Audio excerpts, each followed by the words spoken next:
We're here at the English schools, the centenary event of the English schools. Tell me about your memories of having competed here, because you've won titles here in the past, haven't you? Yeah, the first year I came, I didn't get to the final.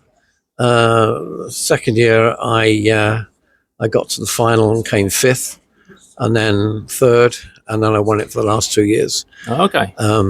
It was a nice progression. Better for me as the hurdles got higher and further apart. So as I got towards, and in my final year, I was actually running high hurdles, and I'd become an international by then.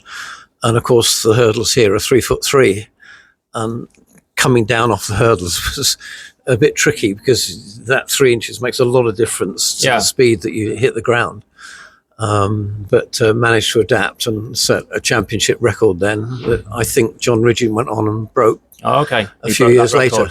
All right. And of course, the guys are running a bit faster than that now, having trained on synthetic tracks, whereas most of my time as a high hurdler, other than one or two big competitions, you were running on cinders. On cinders, yeah. Do you have any particular memories from those early championships? The kind of venues they were at, and I mean, they did billeting in those days. I mean, it was transformational for me. It was where I first realised the second time I came here that I could actually do quite well as an athlete. I was a council house kid, so coming and staying, we didn't really have family holidays other than with relatives, and being billeted out to people. And I like a big stayed adventure. with a distance runner called Gordon Minty, who went to the States and did relatively well in Watford. At the other end of the scale, I stayed with the Lord Mayor's house in Blackpool. Okay. With a maid. That's my hometown, Blackpool. With a maid bringing us breakfast in the morning, which of course we didn't want because hers were on at 10:30 or something. Yeah. But transformational both in terms of the experience, but also the competition, because the competition was fierce. And the one thing above all that you wanted to do was to win the national schools, or to get a medal, depending on the progression. They called it the All England schools, didn't they, in years gone by? And it's kind of the English schools now, but you call it the national schools. And is that how you described it at the time? No, it is. It's always the ESA. Schools championships, All England schools as it was, but it is a national championships for schools. So this was the first time when you thought, hey, I can be pretty good as an athlete here, because you won it at the English schools, and it was almost like a stamp of approval. Yeah, it was, because the competition was fierce. I think the depth was better in those days because more schools did athletics in a formal way. Although the top end here is very impressive, I think below the top 8 it begins to fade away by comparison to the depth that, to get through your heats and semi-finals was really tough. Any mistake and you were out. So again, it was a good grounding for preparing for a big championship event, which later in my career became really important.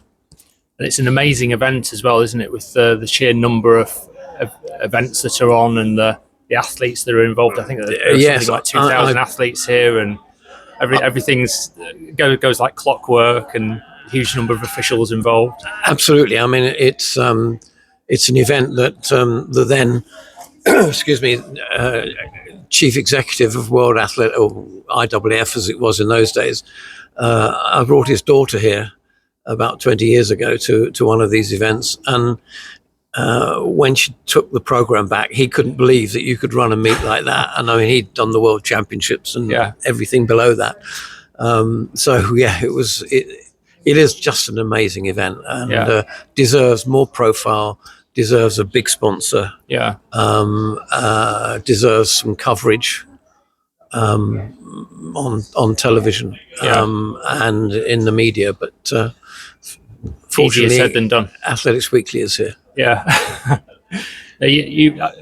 written lots of articles over the years about the English schools being in trouble, and it's gone through periods where it's had sponsors and then hasn't had sponsors. I mean, you with your background in the sport, you must have watched all this within. Not only watched, I mean, I brought milk in Okay. and then TSB. So they're two bigger sponsors, which probably covered a 10, 12-year period. Yeah.